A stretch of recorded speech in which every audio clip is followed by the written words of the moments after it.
जी अस्सलाम वालेकुम, क्या हाल है? सब लोग खैरियत से हैं? जब से हमने कुकिंग ऑयल की बात करनी शुरू की है तो बहुत सारे दोस्त, बहुत सारे लोग उस पर एतराज़ कर रहे हैं। कुछ लोगों का ये कहना है कि भाई साहब, ये कुकिंग ऑयल की वजह से तो लोगों का दिल काम कर रहा है, और अगर आप कुकिंग ऑयल निकाल देंगे सोसाइटी से या लोगों की ज़िंदगी से तो फिर तो लोगों को हार्ट अटैक हो जाएगा।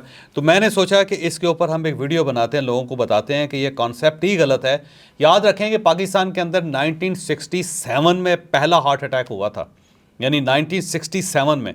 उससे पहले पाकिस्तान के अंदर एक भी हार्ट का मरीज़ नहीं था, और हमारे जो आबाओ अजदाद हैं वो मुसलसल देसी घी खाते थे। आपको याद होगा कि आपने अगर बचपन देखा हो, मैंने अपने बचपन में देखा हुआ है कि बड़ी सी रोटी ली जाती थी और उसके ऊपर इतना बड़ा पेड़ा होता था मक्खन का, यानी आप और मैं तसव्वुर भी नहीं कर सकते, और वो उसके बाद पिघलता था उस रोटी के ऊपर, और जो हमारे बुज़ुर्ग होते थे बड़ी आसानी से उसको खा जाते थे। और मैंने बचपन में ये भी देखा है कि रोटी के ऊपर मक्खन का पेड़ा और साथ इतनी ज़्यादा शक्कर रखी जाती थी, यानी शक्कर, और वो उसको मिला के रोटी खाई जाती थी, और इसके बावजूद लोग सेहतमंद रहते थे। लेकिन जब उस मक्खन को निकाला गया, फिर मकई की रोटी भी निकाल दी गई, फिर शक्कर भी निकाल दी गई, और उसकी जगह फिर हमने कुकिंग ऑयल हमने शामिल किया अपनी ज़िंदगी में, फिर हमने चीनी शामिल की, और लोगों ने कहा कि अब ये फूड जो है बड़ी साइंटिफिक हो गई है, बड़ी सेहतमंद हो गई है, और अब तो लोगों का इंतकाल ही नहीं होगा। लेकिन यूँ ही ये हमने शुरू किया सब कुछ, तो उसके बाद आप रिज़ल्ट देख लें। मेरा दावा है कि पाकिस्तान में एक भी ऐसा घर नहीं होगा, दोबारा दावा करता हूँ कि पाकिस्तान में एक भी ऐसा घर नहीं होगा जिसके अंदर कोई ना कोई मरीज़ ना हो, या जहाँ पे मेडिसिन ना जाती हों। मैं बचपन में देखता था कि हमारे पेरेंट्स जब घर आते थे तो घर आने से पहले वो फ्रूट की रेडी पर रुकते थे, और वहाँ से वो फ्रूट का पूरा शापर भर के घर लेके आते थे। लेकिन आज आप किसी घर पे चले जाएं, वहाँ पे जो बुज़ुर्ग या जवान बाहर से आएगा वो फ्रूट के बजाय इतना बड़ा थैला दवाइयों का लेके आएगा। तो लोग अब फ्रूट की रेडी पे नहीं जाते, सीधे दफ्तर से निकल के केमिस्ट के पास जाते हैं, और वहाँ से वो दवाइयाँ ख़रीद के वो घर लेके आते हैं, और उसके बाद फिर जाके उनकी रात गुजरती है। यानी पाकिस्तान में आप देख लें, मैंने एक बार एस्टीमेट लगाया और अपने एक दोस्त से कहा कि आपके घर में कितने लोग हैं? उन्होंने कहा जी 10 लोग हैं। मैंने कहा वालिद साहब हयात हैं? उन्होंने कहा जी हयात हैं। मैंने कहा क्या दवाई खाते हैं? उन्होंने कहा जी 14 दवाइयाँ खाते हैं। मैंने कहा वालदा हयात है? उन्होंने कहा जी वालदा हयात है। मैंने कहा कितनी दवाइयाँ खाती हैं? कहते हैं 9 दवाइयाँ वो खाती हैं। मैंने कहा आप कितनी खाते हैं? कहते हैं 6-7 तो मैं खाता हूँ। मैंने कहा आपकी वाइफ कितनी खाती? कहते हैं वो भी खाती हैं। मैंने कहा आपने बच्चे? उन्होंने सारे बच्चों को गिनवाया, और आखिर में ये कहा कि मेरा नवासा भी है, छोटा है, उसको भी दवाई दी जाती है। यानी एक ख़ानदान के अंदर कोई एक भी शख्स ऐसा नहीं था कि जिसको हम ज़ीरो मेडिसिन कह सकें। और आप भी आज अपने घर को चेक कर लीजिएगा, और उसके बाद आप एस्टीमेट लगाएं कि आपके घर पे हर महीने कितनी दवाइयाँ आती हैं और उस पर कितना ज़्यादा बजट खर्च होता है। मैं अक्सर लोगों को कहता हूँ भाई आप बिजली को रो रहे हैं, आप गैस को रो रहे हैं, और अगर आप किसी दिन एस्टीमेट लगाएंगे तो आप ये हैरान रह जाएंगे कि बिजली और गैस के बिल से ज़्यादा तो आप मेडिसिन का बिल अदा कर रहे हैं, उसका ख़र्चा बर्दाश्त कर रहे हैं आप। और फिर इसके साथ साथ जो डॉक्टर की फ़ीसें हैं, फिर आपके जिस्म में दर्दें होती रहती हैं, कभी खोपड़ी के अंदर दर्द हो रहा है, कभी आपकी रीढ़ की हड्डी दुख रही है, कभी गुर्दों के अंदर प्रॉब्लम आ रहा है, कभी सांस में मसला आ रहा है, कभी हार्ट जो है वो पल्पिटेट कर रहा है, और उसके साथ साथ कभी कोलेस्ट्रॉल बढ़ रहा है। तो इसका फिर क्या फ़ायदा?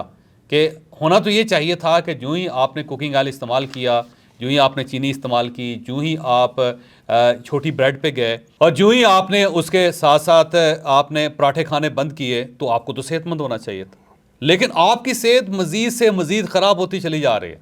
उसकी वजह क्या है? मैं फिर ये कहता हूँ कि उसकी वजह सिर्फ़ और सिर्फ फूड है, क्योंकि हम आर्टिफिशियल फूड खा रहे हैं, तो उसके साथ ही हम बीमार हो रहे हैं। तो अगर आप डॉक्टरों से जान छुड़ाना चाहते हैं, दवाइयों से जान छुड़ाना चाहते हैं, सेहतमंद होना चाहते हैं, तो आप कुछ ना करें, आप सिंपल अपनी फूड चेंज कर लें। फूड का जो डिसिप्लिन है उसको बदल लें।